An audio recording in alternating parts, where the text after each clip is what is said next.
याद करो वो दिन जब जेम्स गन ने डीसीयू की बागडोर संभाली थी एंड हमें प्रॉमिस किया था कि हमें एक ग्रेटर अखंड डीसीयू देखने को मिलेगा जिसमें तरह तरह की स्टोरी लाइन्स होंगी और ना जाने क्या क्या अनाउंस किया था उन्होंने।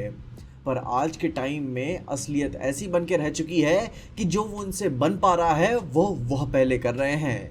कुछ भी प्लान से नहीं चल रहा है। जहां पे डीसी यूनिवर्स की सेकंड मूवी सुपरगर्ल एक और ब्लैंड अटेम्प्ट है अपने ग्रेटर यूनिवर्स की इंपॉर्टेंस को दिखाने के लिए, जिसमें अब ये कोई बुरी फिल्म नहीं है लेकिन इसमें ऐसा कुछ खास भी नहीं है जिसे आप देख के कुछ स्ट्रॉन्ग फील करो। एंड इस मूवी के बाद आगे डीसीयू मूवीज के लिए भी कॉन्फिडेंस कम हो जाता है क्योंकि इसके बाद डीसी में उनके पास प्रॉमिस करने के लिए है ही क्या। अक्टूबर में क्लेफेस आ रही है, वो भी मैट रीव्स के साथ को प्रोड्यूस की जा रही है। एंड उसके बाद सुपरमैन 2 आएगी जिसे मैन ऑफ टुमारो नाम से जाना जा रहा है। एंड उसके बाद क्या अनाउंस हो रहा है, कुछ टीवी शोज बस। तो जितना सब कुछ मूवी वाइज अनाउंस किया गया था इनकी तरफ से वो सारा का सारा धरा का धरा रह जा चुका है। तो ये सारी चीज देखकर मैं कहूंगा कि डीसीयू एक और बार फकअप में फंस चुका है। पर अपने ग्रेटर डीसीयू के बारे में बात करने से पहले ये जान लेते हैं कि सुपर गर्ल मूवी ऐसी क्यों है, वो इतनी ब्लैंड क्यों महसूस होती है। जिसे जानने से पहले मूवी के नॉन स्पॉइलर स्टोरी के बारे में भी बात कर लेते हैं। एंड स्पॉइलर की बात करूं ही क्या, इन्होंने ऑलरेडी अपने ट्रेलर एंड स्निपेट्स में सब कुछ बता ही दिया था। सुपर गर्ल लॉस्ट है अपने प्लैनेट क्रिप्टॉन एंड फैमिली को खो देने के बाद। अर्थ पे आने के बाद भी उसे अपनी फैमिली महसूस नहीं होती। एंड जब एक दिन पार्टी करने के दौरान में अपने बर्थडे के दिनों में उसे एक विलन मिलता है, स्पेस विलन, और वो उसके डॉग को जहर दे देता है। तो अब उसके पास सिर्फ 3 दिन बचे हुए हैं उसके एंटीडोट को लाने के लिए ताकि वो क्रिप्टो को बचा सके। एंड साथ ही साथ उस बच्ची को भी उसका रास्ते में रिवेंज दिला देगी, जहां एंड में वो फाइनली खुद को डिस्कवर करेगी कि एक्चुअली में उसका पर्पस, उसका अपने लिए अपने लोग कौन है। एंड उन्हीं के बीच में लोबो अपना साइड मिशन कर रहा होता है, थोड़ा कूल मोमेंट्स बना रहा होता है। एंड जितना आप एक टिपिकल सुपर हीरो मूवी देखकर इमेजिन कर सकते हो, उतनी ही टिपिकलिटी को ये सुपर गर्ल मूवी फॉलो करती है। आपको कुछ भी ऐसा नया नहीं देखने को मिलेगा कि नैरेटिव वाइज, स्टोरी, एक्शन और इवन स्टाइल वाइज भी इन्होंने कुछ अलग सा किया है। इवन रूटीन एकदम रूटीन सुपर हीरो मूवी है जो कि आई डोंट थिंक कि at this day and age लोगों को बहुत ज्यादा इंप्रेस करती होगी। जहाँ पे अब हाँ, मूवी में कोई भी पोस्ट क्रेडिट सीन नहीं है तो वेट करने का कोई मतलब नहीं है। पर अब सुपर गर्ल मूवी ऐसी क्यों नजर आती है, ऐसा क्यों फील होता है, उसका रीजन है कि इट्स डल। एंड मैं इसके एस्थेटिक की बात नहीं कर रहा हूँ, वो वहाँ पे खूबसूरत नजर आती है, बट इसकी स्टोरी बहुत ही ज़्यादा प्रिडिक्टेबल है एंड इसका वेट नहीं है। एंड जहाँ पे ये बात तो मेकर्स तक को पता थी कि उन्होंने सुपर 1 वगैरह का कैमियो वगैरह भी उन्होंने प्रमोशनल मटेरियल में जारी कर दिया। एंड एक जो अपील बची रह गई थी सुपर गर्ल मूवी की कि ओ माय गॉड बड़ी झल्ली सी सुपर गर्ल होगी, बस दारू पीती होगी, पार्टी करती होगी एंड अपने डॉग का ख्याल रखती होगी एंड किसी को भी पेल देती होगी, वो कूलनेस, वो नोमैड लाइफ वाला ऑरा इसमें नजर नहीं आता। जैसा एक बेबाकपन, एक हार्डकोरनेस कारा में होनी चाहिए थी। क्योंकि अगर सुपरमैन इज होप तो super girl is consequences, but consequences नहीं नजर आते। वो एक जो चटपटी स्पार्क होती है ना मूवी की, जो जेम्स गन के सुपरमैन मूवी में भी थी कि सब पंक रॉकर ही बोलते जा रहे थे, होप कोर वाले मीम्स बन रहे थे, वो स्पार्क नहीं है इसमें।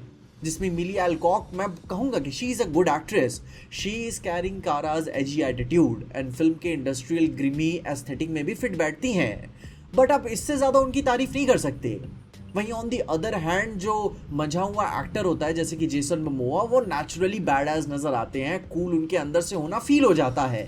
एंड मैं कहूंगा कि एक्टर्स ने इसमें काफी हैवी लिफ्टिंग की है क्योंकि फिल्म में विलन मैथनस चोरेनिटस, आई डोंट नो कैसा नाम है, बट जो फिल्म में मेन स्पेस विलन है, like he is absolutely trying his best कि वो अपने विलन में थोड़ा कैरेक्टर ऐड कर दें।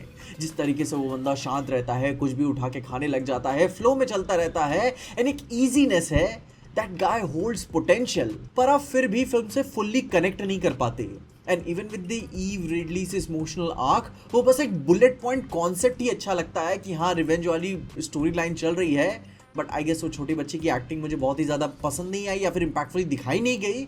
उससे वो फ्लैश आउट होकर मीनिंग नज़र नहीं आती फिल्म के अंदर कि हाँ आप थोड़ा सा फील करो। आपको बस यही लगता है कि हाँ चलो ठीक है, इसके माँ बाप को किसी ने मार दिया, अपने आंखों के सामने मार दिया एंड दैट्स इट, इसे बस अपना रिवेंज लेना है। उसके अलावा कुछ ऐसे इमोशनली हैवी नहीं फील होता। एक बहुत routine super hero film feel होती है जिसमें किसी की डेथ हो जाती है, किसी को बदला लेना है, किसी को अपने पास से पीस आउट करना है, ग्रोथ चाहिए, कुछ मूवमेंट्स आ जाते हैं फिल्म के अंदर, ह्यूमर भी ऑन एंड ऑफ चलता रहता है, and that's it. That's a super hero movie for 2026। And फिर इसके ऊपर भी बताए, इस कैलिबर की मूवी के ऊपर एक सबसे बड़ी कमी बताऊं इसके अंदर क्या है, वो है इसका एक्शन। बहुत ही ज्यादा वो तो ब्लैंड एंड डल है। जहां आज के टाइम में हम इनविंसिबल देख रहे हैं, स्नाइडर ने क्या क्रिप्टोनियंस का एक्शन स्टैंडर्ड सेट करके रखा हुआ था, वैसा कुछ भी भार फील नहीं होता कि like oh my God Kryptonians लड़ रहे हैं। नहीं, ऐसा कुछ भी फील नहीं होता। ऐसा लगता है कि बस कोई नॉर्मल से मेटा ह्यूमंस लड़ रहे हैं, हैंड टू हैंड कॉम्बैट कर रहे हैं, दैट्स इट। कोई दिक्कत नहीं है, कोई गॉड जैसे फील नहीं होते वो। एंड मूवी में क्लार्क कहता भी है कि भाई मैं ब्राइट इसलिए पहनता हूँ ताकि लोग मुझे अच्छा समझे, क्योंकि वो भी जानता है कि what kind of power he holds. अपनी पंचेस होल्ड बैक करना एक और चीज़ होती है, बट कारा जैसे कैरेक्टर के अंदर वो एक बेबाकपना, कॉन्सिक्वेंसेज एंड वो फाइट करने का फुल ब्लोन तरीका लगता है कि नॉर्मली किसी ने कोरियोग्राफ कर दिया action and she is like punching people up, बस दैट्स इट। जहां पे अब ऐसी बात नहीं है कि मूवी अपने पीक पावर के ग्लिम्पसेस यूज ही नहीं करती। उन्होंने किया, उन्हें पता है कि भाई क्रिप्टोनियंस की पोटेंशियल क्या है, अपने सुपरगर्ल की पोटेंशियल क्या है, और उसे उन्होंने वो चीज दिखाई है आखिरी के लिटरली 5 मिनट में, बस और कहीं नहीं। वो लाइक एकदम आखिर में 5 मिनट भी क्या बोलूं, आखिर के 2 मिनट में फुल ब्लोन एक्शन पे जाते हैं, जहां पे तब देख के लगता है कि हाँ भाई सुपरगर्ल जैसा लड़ रही है, बट उसके अलावा she is fights like a normal being, जैसे कि कोई एक मेटा ह्यूमन आ गया है कोरियोग्राफी के साथ। उन्हें हार्डकोर जाना चाहिए था भाई। एंड ऐसा नहीं है कि आपका विलन झेल नहीं पाता, वही ही तो झेल पाता है क्योंकि आपने सेटअप किया है। तो एक सुपरगर्ल जैसी मूवी में इतना लेम एज बेसिक एक्शन आपने क्यों डाला, ये एक्सेप्टेबल नहीं है। क्योंकि ओवरऑल मूवी को जस्ट बोले तो काफ़ी ये चीज़ इसे हल्का बना देती है, कुछ खास महसूस नहीं होता। एंड यही वर्डिक्ट भी है फिल्म का, कुछ खास नहीं है।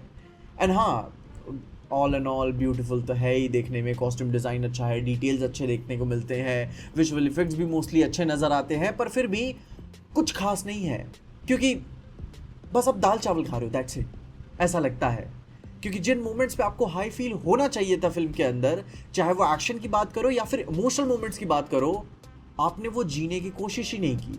जहाँ चाहे वो एंड में ग्रेटर लाइक हृदय परिवर्तन वाली बात हो या फिर एक्शन के सेट पीसेस हो, आप वहाँ जाना ही नहीं चाहते थे। ऑन पेपर आप वहाँ नहीं जाना चाहते थे, तो आप वहाँ गए ही नहीं। एंड एक और another super hero movie feel हो जाती है जो कि हाँ बहुत ही फॉरगेटेबल भी होगी। And overall it's a very very disappointing follow up movie for a DC universe. क्योंकि मैं समझ पाता हूँ कि मार्वल के फेस 1 की तरह थोड़ा हल्का, थोड़ा नरम, थोड़ा गर्म महसूस होता है, बट मार्वल का फेस 1 कब का बीत चुका है, उससे कितने लोग सीख चुके हैं। एंड सेकेंड मूवी DCU के होने के नाते आपको बैंगर डिलीवर करना था, बट आप वो मार्क टच ही नहीं करना चाहते थे। आपका बस यही था कि हाँ हमें एक और women oriented super hero movie बनानी है, एंड बस आपने बना दिया। एंड पता, मैं मानता भी हूँ इस बात को लेकर कि ये मूवी ग्रीन लाइट ही इसलिए हो गई होगी क्योंकि डाइवर्सिटी कोटा का लाइक फिलर्स इन्हें फिल करने होंगे वगैरह वगैरह चीज़ें। एंड क्योंकि मूवी में ऐसा कुछ भारी इम्पैक्ट नहीं है, कुछ भी नहीं है, बहुत ही फॉरगेटेबल सी महसूस होती है कि हाँ बस गया था थिएटर, देख के आ गया, दैट्स इट, अपने काम पे लग जाओ बस, और कुछ नहीं है। अब खैर वैसे प्रमोशन से कुछ दिन पहले ही पता चल गया था कि सुपरगर्ल से कोई उम्मीदें वैसे भी नहीं थी। मेरी अगर थोड़ी बहुत कुछ उम्मीदें बची हुई हैं तो वो lantern show and clay face से है, देखते हैं कि वो कैसा करते हैं। मुझे इस बात के लिए अच्छी फीलिंग आ रही है कि DC के एनिमेटेड डिवीजन ने एब्सोल्यूट बैटमैन को ग्रीन लाइट कर दिया है, तो वो मैं ज़रूर से देखना चाहूँगा भाई, उसका बहुत ही बड़ा फ़ैन हुआ है। एंड एनिमेशन में आई गेस बैंगर भी होगी। बाकी देखते हैं कि अपने आने वाले DC के प्रोजेक्ट्स कैसे होंगे। अभी तो अक्टूबर में क्ले फेस है, कॉमिक कॉन में ट्रेलर्स वगैरह ड्रॉप करेंगे। बाकी तब तक के लिए आप बताओ कि आपको कैसा लगा। अगर आपने सुपरगर्ल देखी है एंड नहीं देखी है तो देख सकते हो कि अगर आपको टाइम पास करना है तो। बाकी आप अपने ओपिनियन ज़रूर से बताना और तब तक के लिए देखते रहना PJ एक्सप्लेन।